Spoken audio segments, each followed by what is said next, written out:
I'd like to, could I get a motion to come out of recess? So second.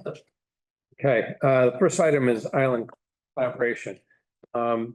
There's always a catch-all category, and I think we give it lip service, and I think that it stands a need for discussion.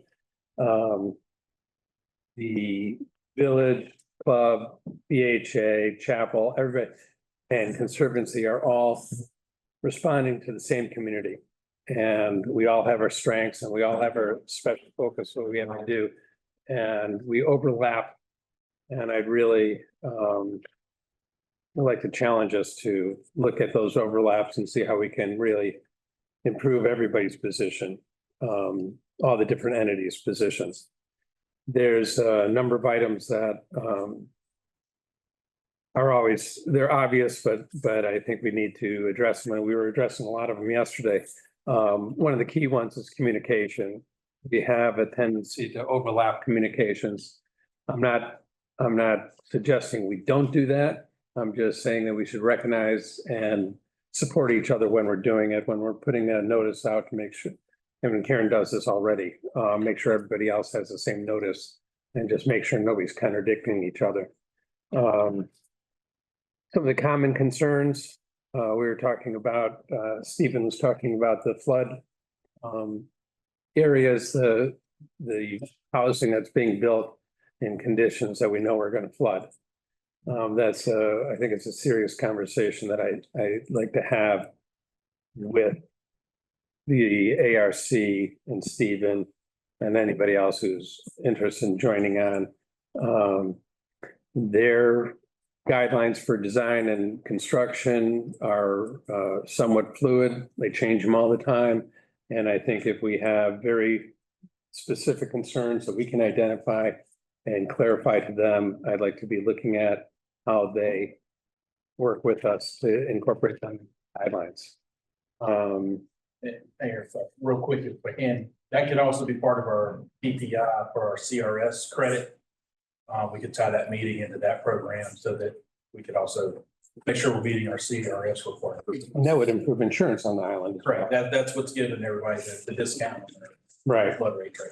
And So- CRS stands for? Community rating system. Thank you. Another thing that we have, and we were also talking about things like the medians and upgrading some of the things that were destroyed, via construction, and continue to be affected by construction. And I think that's, again, it's the same conversation between ourselves and the ARC. There's when we were going through looking at stormwater management, and the club has, if you want to address this, Ginny or okay, well, there's a whole design, happening with the golf course, and it will be affecting the lagoons. And when we're looking at our stormwater management, we should be working hand in hand with the club. Obviously, we depend on the lagoons, so what they do is what we do. And JP actually has conversations ongoing with communications with the club superintendent with their projects that they're working on with stormwater and how we can assist, just collaborating in that sense. That's great. Go ahead. I'm sorry, I was going to say, I think your first point of contact is Adam. Yes, it is. Right. What do you say? Yeah. Yeah, I think they're pretty tight already. Yep. Another thing that, is coming up yesterday, a little bit at the end, when we were talking about our community parks and actually using them. That is, a requirement of, it's kind of not a requirement of the village, but it is very much along the line of what the BHA is involved in. And so when we're looking at our assets and how they're most effectively used, I'd like to get them on board to be part of that discussion and see how they can support us while we're supporting them. Who's our current connection at the association? That's a good question. I don't know. Well, they have a brand new Is he a manager or director? Executive director, yeah. Yeah. So Chris actually had a chance to meet up with Doug, right, Douglas, with the new executive. I didn't even know. So they've had a meeting, Oh, okay, so they've started at this okay. establishment. I think it's a great opportunity. They have a new director and we have a new trust to be, I think that type of situation, it's up to operation. So that's great.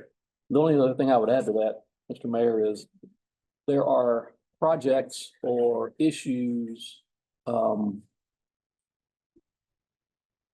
where there are certain people on both our board and the BHA board that are dealing with those. So it's, I think, to encourage each point person to talk to each other.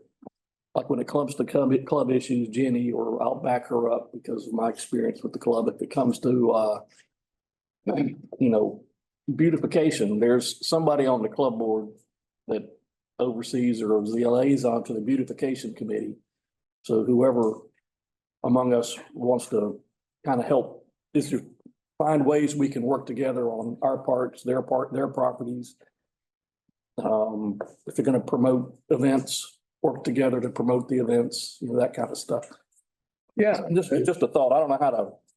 Yeah, it really begs the question then it's okay, so when we're dealing with the club or we're dealing with the association, should it be, we're gonna go to Christine first, then we're gonna go down or to David or Bob Nixon and then work our way down, or do you have the conversations like you're talking about?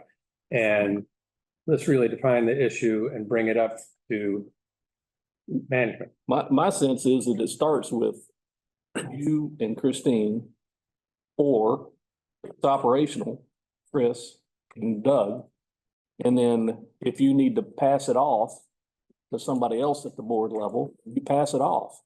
And we'll deal with their counterpart at their entity, and so it all doesn't fall on you from a overall leadership standpoint. So Sure. spread the wealth a little bit on certain issues, just as a way to kind of help improve our ability to work together and our ability and our communications between the organizations.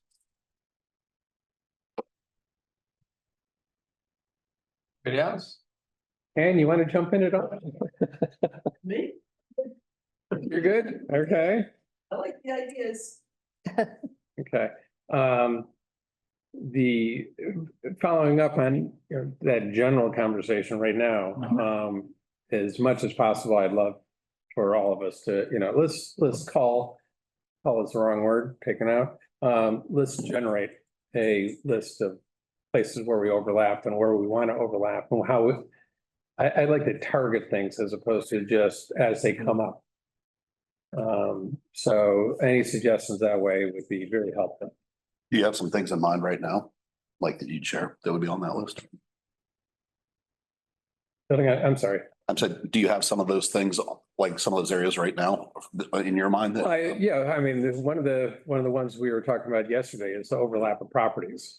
I mean, that's all three entities needing to have a, rational conversation about how we handle properties on the island. Right. And I would include the Conservancy in those conversations. Critical. Because of the Yeah. role that a lot of the parcels will have on what they do in their mission. I think that'd be great. I think the other one, the beautification issue that you're bringing up, I'm looking forward to the island, the village, working on our medians and the parks. And there's always going to be somebody who's, well, are you following the guidelines that, the BHA has set up for, like trimming trees, et cetera. Gotcha. So there is, there's a tendency, there at least there has been a tendency to have fights over things as opposed to approaching each other first. Yeah, to make sure we do there. Good example. Okay, I get it.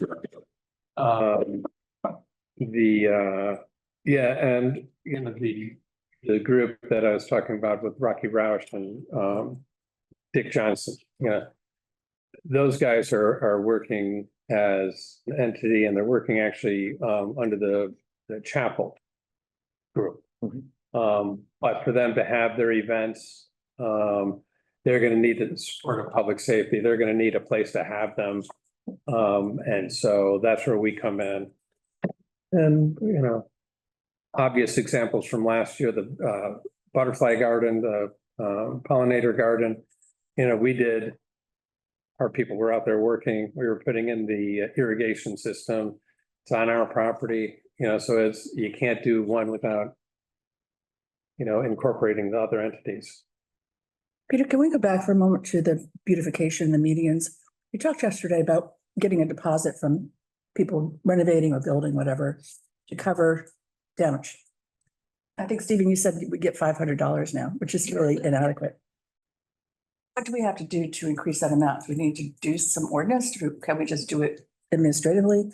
And who's going to manage that? $500 isn't so scary, but 5,000, somebody's got to be paying careful attention. Right, well, I don't know, so I think that, I'd be looking at Zach and Will and Charles and say, well, how can you accept money? Where's it going? And I think we accepted that money for beautification, clearing up the commons part. It was a donation, that's a little. Yeah, and so there's got to be a vehicle for, how do you manage the money? It's got to be enough money to make sense to manage. Well, But if you have 10 people building, you're talking 50,000, you don't want to get lost in the shuffle. that's right. Or 100,000, whatever number. And I think it has to be, it's a down escrow account that they're gonna get that back. So that's gotta be held totally separate somehow. Even beyond that, to me, I think we got to think about, because right now, if they destroy the median, they're not destroying much. There's nothing in there but weeds and crap, right? So how are you going to remediate that? Good point. I mean, you Yeah. have to have some kind of There needs to be some codification. So design, that, yeah, What do we want our meetings look like? I think that's where the beautification might be able to, we can draw them in and help us figure that out. right. What's affordable? Make sure it looks good, make sure it's affordable, make sure it's easy to maintain. And then when damage is done to it, it can be properly remediated by having the proper deposit. Blah, blah. That's the kind of stuff as I think through what you've been trying to put, Right. Right. how we approach it. Well, I don't think yeah, it's tough. And who's gonna enforce and who's gonna collect and who's gonna decide how much at the end, right? And so there's gotta be before and after type situation and all that kind of stuff. Job security. I think that, if we're doing our push to improve those, then we're gonna have, the quality be up, the conditions will be improved, and that would be the new baseline. Yeah. So, yeah. Are you about to say something? No. Okay, I was reading your lips. No, I was just- Well, I mean, we got 500 now, so Yeah. we Yeah, can just give it all back. And it definitely sits in a separate escrow account that Zach maintains and makes sure that things are going in and out like they're supposed to. Have we ever tapped that, on somebody, or do we just give it all back to them almost all the time? Really, the main thing it's used for is reinspection fees, more than the damages. We do use it for some contractors who have fallen behind in other accounts in the village, whether it's contract services, a PJ service, something like that. We distribute it that way, but we really haven't used it for damages because $500 is going to cover Right. damages anyway. So Right. that's what it's predominantly used for. I do think it can be somewhat problematic with trying to determine who damaged the meter. Village says it wasn't me, it was Mastech coming down, working on a transformer down the road. That's the only kind of problematic thing I see with something that's really in the public. Is knowing who did the damage. Obviously, you'd have to have a lot more start of construction kind of images to make sure things, how they look Right. prior to them Right. getting there. So it would take some coordination. I could see some issues with trying to determine who really did the damage. Got it. Could be 3 different buildings on the street. Well, he was parking the thing and it wasn't me. So there's issues that need to be discussed. So that's, But we've already got the mechanism. I mean, there's already an escrow account. So that part's. that's right, right. Yeah. But there's, how do you get the money back and No, where, I where it's really appreciate the earmarked for, complications of et it. cetera, yeah, okay. I mean, that's all I have for this, so, you know, obviously, I'm trying to, tap you guys for recommendations and suggestions, and let's just try and do that. Okay, we're already 15 minutes ahead of schedule. How great is that? So, yeah. Huh? So it was something that Scott brought up either last night or yesterday during the meeting. The whole idea of having events on our property and utilizing the space once we get it. Well, that may be something that would be a collaborative effort, Very much so. and I think we should think now, a lot of those were done, Limited did a lot of that because it was a real estate sales thing. There was reasons to do that. But we might look to coordinate with some island-wide community things and utilize our parks, kind of focus the parks once we get them up there. But I think that's another discussion. Yeah, I think about wedding activity. I know the club has wedding planner contacts. I expect Old Baldy does and the chapel does. So there may be, if things are getting crowded, things are getting busy and they're looking for alternative venues, then our parks could be part of that process. So let's keep them clean. Let's keep them nice looking so that if they want to use them, they're ready for them. Well, the other thing, the clubs we will in the off season allow non-members to use the clubs to a limited extent, but But during, our facilities are open to, Joe Smo, whatever. Yeah. From anywhere. And so people, if we wanted, and people were interested coming in from distant places, have sort of a destination wedding, the parks could be one venue for it. And I don't know how many we have a year over there. It's not that many, is it, Jay?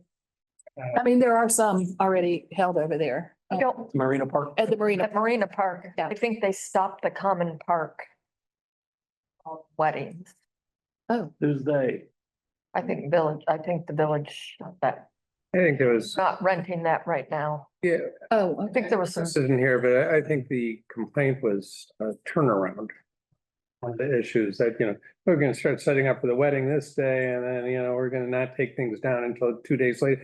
And so all of a sudden,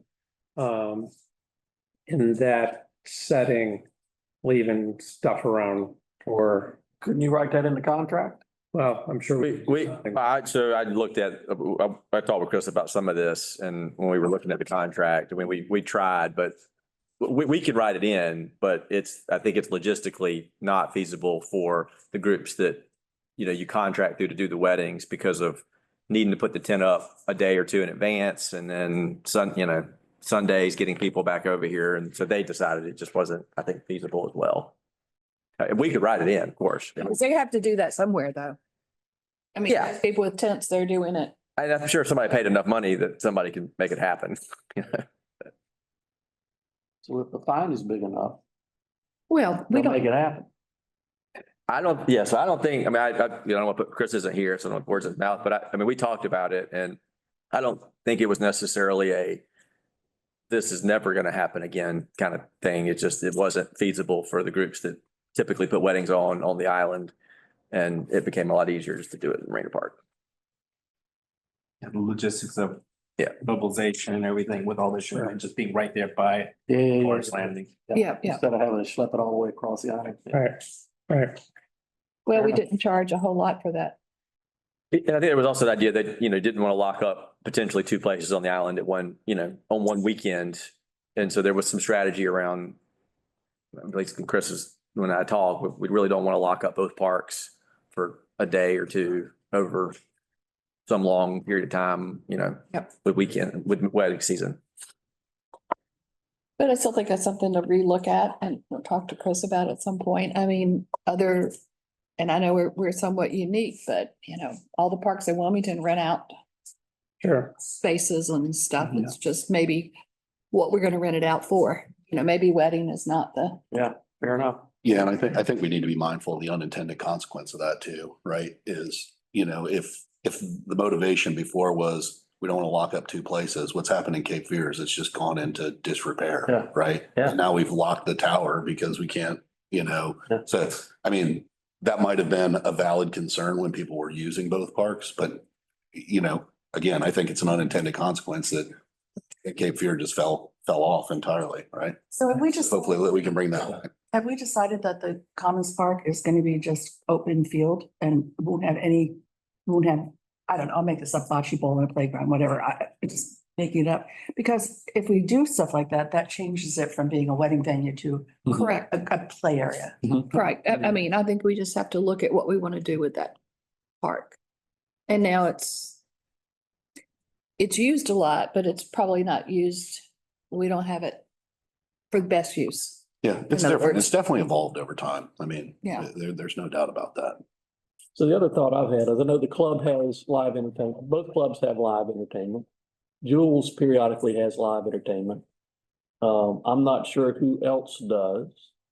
And then Harper's got his sunset party one day a week in the peak season. So in my mind, I'm trying Clyde to, does music sometimes too. pardon? Clyde does music on the, Oh, yeah. Yeah. Yeah. So, but to me, coordinating so that we're not overlapping. You know, don't have three entities having the music on the same night and then two other nights a week, nothing's going on. Yeah, to me, the idea is to kind of have it be rotating amongst the various entities, having some sort of entertainment option. well, let me throw out there that with the development of the Swan Squatters property, I don't think the club is going to have a grass field for the kids to play on as much as they have in the past. We're looking at that. We're going to try to figure something out, but having some open space for kids to play, the Conservancy, I know my grandkids have gone to the Conservancy summer programs and Mhm. they've gone off and played in the field for, and they gather up leaves or something, something nature. Something nature. So I mean, I think we could coordinate with other entities about the use of the Commons Park field particularly, because it's pretty big. Yeah, and I think, this goes back to our conversation, just, so we're not in the entertainment business. And so you're looking at the club, you're looking at the association, and this is one of these things, we have a resource. How much is it being used? What else is going on? And promoting, activity through them at our locations, when it's appropriate. Yeah, Will said, I don't think we're in the entertainment business, but we definitely should be in the care and maintenance of the property that's entrusted to us. And that's where we've sort of missed. I don't know that I'm making a lobby for we do anything different to Cape Fear Station other than just get it back to what it was, right? Where grass is mowed and it's walkable and Right. towers open and, things like that, because people use that quite a bit in just that I form. think, right now, we have, I have a meeting scheduled, Brian Janest, just to look at the park and see, the way the park was laid out, there's some things that are a little problematic. Just you have this little gazebo in an open area in front of it, except for in the middle of the open area, there's trees. It's kind of like, okay, well, that kind of destroys the notion of, a gazebo with, music at it, all of a sudden half the people are behind a tree, and playing a frisbee or anything. The events I went to out there, that didn't bother anybody. Everybody brought their lawn chairs. And some people had a clear view. Those that got there early got a clear view. Those that didn't were kind of blinded by the tree, but they could sure hear the music and everybody had a good time. I'd like to get back to, one or two or three of those the summertime. I agree. When the clubs doesn't have something going on or, I remember going to those music in the park evenings and simple food and what have you. Was it the association that sponsored them? I just don't remember. A lot of times it was realtors, I think, in conjunction Yeah. with Limited. Yeah. Because you're right, it did have a, kind of It was a. look at our showcase island or whatever, but it was like hot dogs and beer swaps and stuff. I mean, it was pretty low key. I mean, it wasn't a lot more than Howl at the Moon or anything, right? It was just a communal place. Everybody That's showed a up, good did their point. part. That's a good point. Brought a chair, brought a cooler. Yep. But it was very family oriented, which was the flavor of the island. Good. We had root beer for the kids. So what? Root beer for the kids. Well, Really. hanging on to the day that we have Shakespeare in the Park here and he laughs. And I was like, okay, I don't know. I think it's good. never gonna happen? Go for it. Yeah, for it. Okay, if we could, I'd like to move on then.